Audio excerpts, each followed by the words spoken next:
Matagumpay na nasabat ng Philippine National Police Highway Patrol Group ang isang sasakyang kargado ng mga hinihinalang smuggled cigarettes sa Iligan City na nagresulta sa pagkakaaresto ng 4 na individual kabilang ang isang aktibong pulis. Nagsagawa ng plate spotting at anti-carnapping operation ang City Highway Patrol Team Iligan bandang alas 2:30 ng hapon sa National Highway Barangay Tubod.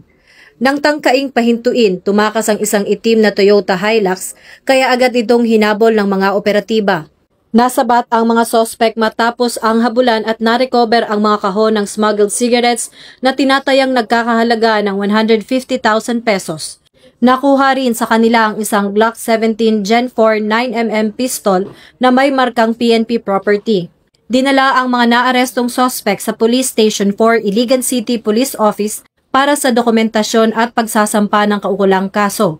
Ayon kay Acting Chief PNP Police Lieutenant General Jose Melencio C. Nartates Jr., ang operasyon ay patunay na walang puwang sa PNP ang katiwalian at pakikilahok sa ilegal na kalakalan. Tinutugunan nila ang panawagan ng Pangulo para sa malinis na serbisyo. Patuloy ang PNP sa mahigpit na pagpapatupad ng internal cleansing at pagtiyak na ligtas ang mga lansangan laban sa ilegal na kalakalan bilang bahagi ng bagong PNP para sa bagong Pilipinas.